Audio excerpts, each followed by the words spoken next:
संसद के बजट सत्र में जबरदस्त हंगामा देखने को मिल रहा है। विपक्ष के हंगामे के चलते संसद की कार्यवाही बाधित हो रही है। आज 2 बार लोकसभा की कार्यवाही बाधित हुई। चीन और ट्रेड डील को लेकर विपक्ष लगातार सवाल उठा रहा है। आपको बता दें, बीते दिन लोकसभा में नेता विपक्ष राहुल गांधी ने सीमा सुरक्षा का मुद्दा उठाया था। चीन भारतीय सीमा में घुसपैठ कर रहा है, ये बात राहुल गांधी सदन में रख रहे थे। उसके बाद जबरदस्त हंगामा हुआ और आज जब भारत और अमेरिका के साथ ट्रेड डील हो गई है, उस ट्रेड डील को लेकर विपक्ष सवाल खड़े कर रहा है।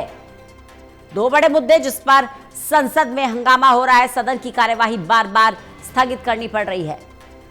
हंगामे के चलते संसद की कार्यवाही 2 बार आज बाधित हुई।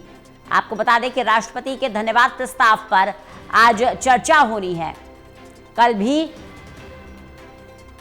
संसद की कार्यवाही बाधित हुई और आज भी जबरदस्त हंगामा देखने को मिल रहा है।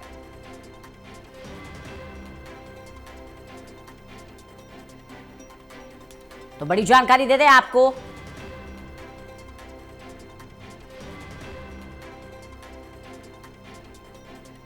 प्रदीप कुमार हमारे साथ, हमारे एसोसिएट एडिटर जुड़ गए ज्यादा जानकारी के साथ। प्रदीप जी, संसद की कार्यवाही 2 बार बाधित हुई है। विपक्ष 2 बड़े मुद्दे, एक चीन और दूसरा ट्रेड डील, दोनों को लेकर हंगामा कर रहा है।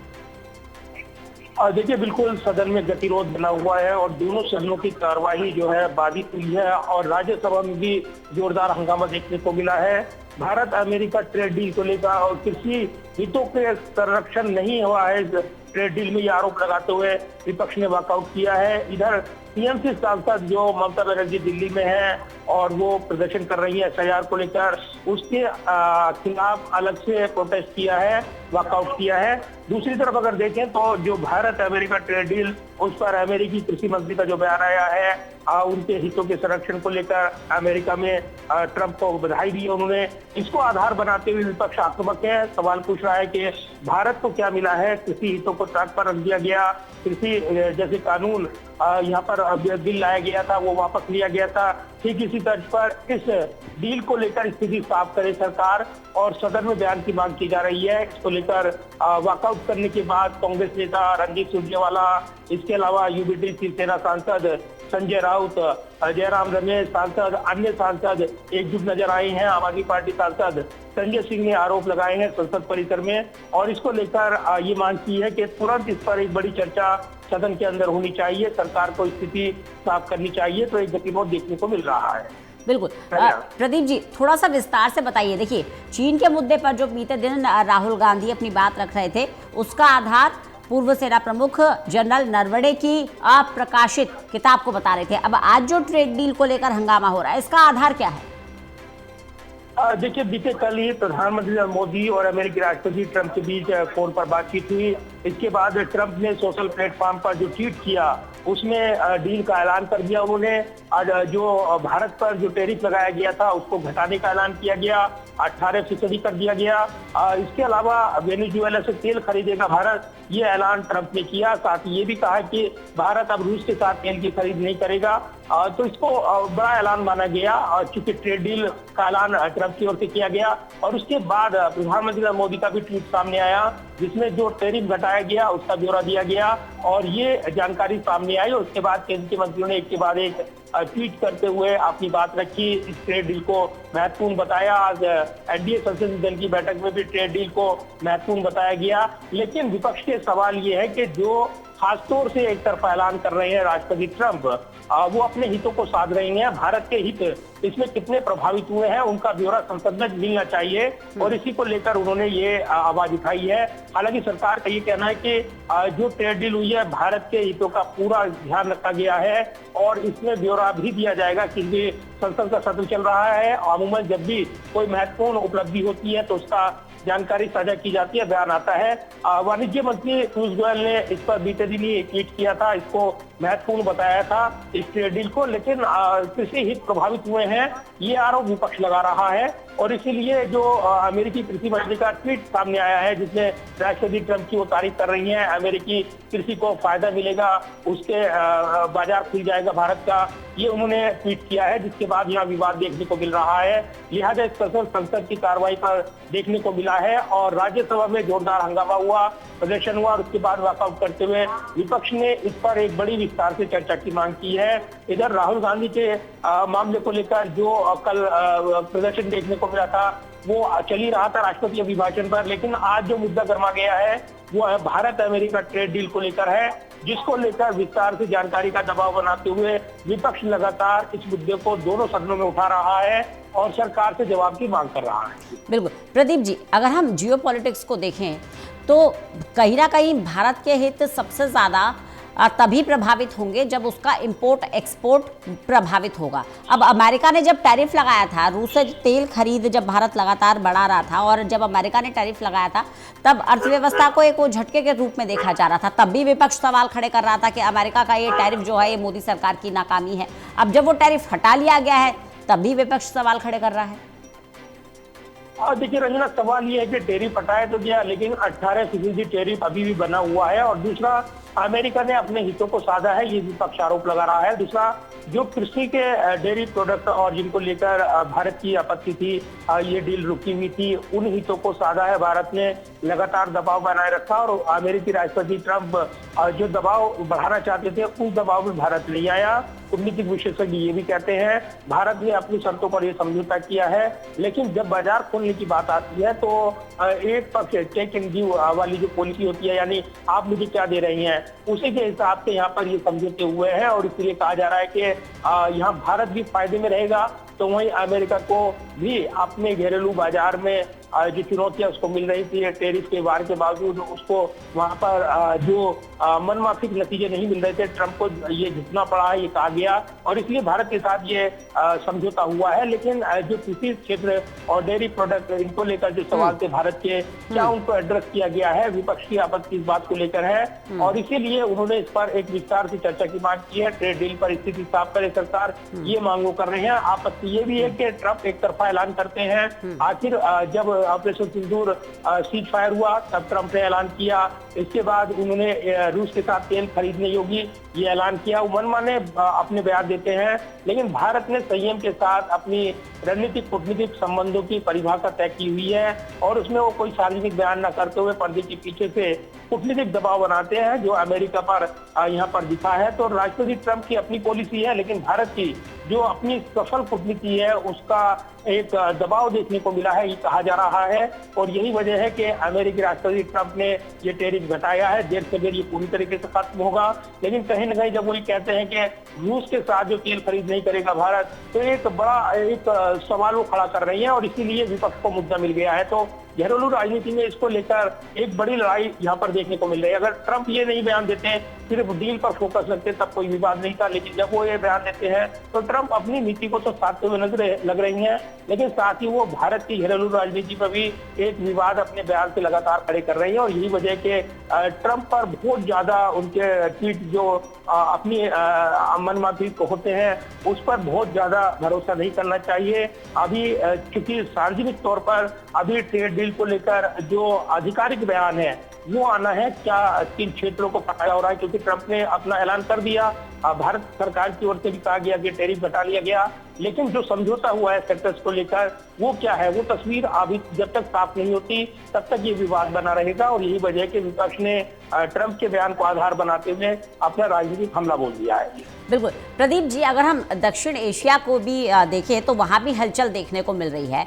अब सबसे कम टैरिफ इस समय भारत पर है 18%, जबकि अगर पाकिस्तान को देखेंगे तो पाकिस्तान ने बहुत हाँ में हाँ मिलाई थी जब डोनाल्ड ट्रंप दोबारा से सत्ता में आए थे। हर मुद्दे पर डोनाल्ड ट्रंप का समर्थन किया था। पाकिस्तान पर भी 19% टैरिफ है, चीन पर सबसे ज्यादा 34% टैरिफ है, ये टैरिफ स्टेटस है। वियतनाम, बांग्लादेश सब पर भारत से ज्यादा टैरिफ है। तो क्या कहीं ना कहीं ये भारत की मजबूती को दर्शाता है कि दक्षिण एशिया में भारत की मजबूती ज्यादा है और भारत सबसे बड़ा अमेरिका का सहयोगी है? देखिए रंजना, बिल्कुल, और भारत एक बड़ा बाजार है और इसको कोई भी देश दरकिनार नहीं कर सकता। और जैसे ही अमेरिका के साथ टैरिफ को लेकर तानातानी चल रही थी, अन्य देशों ने भारत के साथ फ्री ट्रेड एग्रीमेंट किए हैं 39 देशों के साथ ये ट्रेड डील हुई है, जिसके बारे में आज जानकारी एनडीए बैठक के बाद संसदीय मंत्री ने भी दी है। तो ये जरूर है कि ये जो ट्रेड डील है ये महत्वपूर्ण है और ईयू के साथ भी जो ट्रेड डील हुई है ये कहीं ना कहीं अमेरिका पर दबाव बनाती हुई नजर आ रही थी। ये जो भारत ने वैकल्पिक बाजार खोले हैं, उनका रूट खोला है और अपनी शर्तों पर ये समझौता किया है, क्योंकि एक सदी हुई रणनीति के तहत राष्ट्रपति ट्रंप को सार्वजनिक तौर पर उन पर टिप्पणी न करते हुए भारत ने पर्दे के पीछे से अपने कूटनीतिक दबाव को बनाया है और अमेरिकी राष्ट्रपति ट्रंप के मनमाने फैसले को मानने से इनकार कर दिया, ये कहा जा रहा है। और यही वजह है कि ट्रंप ने ऐलान किया कि टैरिफ 18% कर दिया, उनकी ओर से ही 50% करने का 25% जो अतिरिक्त लगाया गया जो रूस के साथ तेल की खरीद उसको लेकर किया गया। लेकिन भारत अपने ऊर्जा जरूरतों अपने हितों के मद्देनजर वो निर्णय लेगा, वो उसने साफ किया था। ये भी एक खास बात है रंजना के ऐसे वक्त जब ये ट्रेड डील का ऐलान हुआ है तो दूसरी तरफ विदेश मंत्री एस जयशंकर अमेरिकी दौरे पर हैं और वो क्वाड में जो बैठक है उसमें हिस्सा लेने के लिए गए हैं, जिसमें दोनों देशों के बीच रणनीतिक संबंधों को आगे बढ़ाया जा रहा है और वहां पर उनकी कई महत्वपूर्ण मुलाकातें हुई हैं। इस बीच अगर देखें तो राष्ट्रपति ट्रंप जो एक ट्वीट के जरिए अपनी बात रखते हैं, इससे पहले उनके सहयोगी मित्र देशों को वो कई मनमाफिक फैसले लेकर नाराज कर चुके हैं। नाटो की बात हो तो उनको लेकर उन्होंने टैक्स अतिरिक्त वसूलने की बात की थी। तो ये जो भू राजनीतिक परिदृश्य है अमेरिकी राष्ट्रपति ट्रंप की नीतियों के मनमाने फैसले के चलते वो बदला हुआ नजर आया। लेकिन भारत ने बड़े संयम और कूटनीतिक पहलू के साथ इन तमाम दबावों का सामना किया है। तो अमेरिकी राष्ट्रपति ट्रंप के दबाव के आगे न झुकते हुए कूटनीतिक विशेषज्ञ ये मानते हैं एक सदी की कूटनीति के जरिए भारत ने जवाब दिया है और इसलिए उनको जब ये लगा कि भारत ने अन्य बाजार खोज लिए हैं, भारत के साथ अन्य देशों की फ्री ट्रेड एग्रीमेंट हो रही है, तब अमेरिकी राष्ट्रपति ट्रंप ने यह ऐलान किया है, तरफा किया है और उन्होंने कुछ उसमें बढ़ा चढ़ा कर भी बोला है जैसे कि वो अमूमन बोलते हैं। तो इसमें भारत के अभी तक भारत ने साफ नहीं किया कि उसने क्या इस ट्रेड डील में क्या हासिल किया है या उसके हित क्या है, लेकिन वो अमेरिकी तरफ से बयानबाजी हो रही है।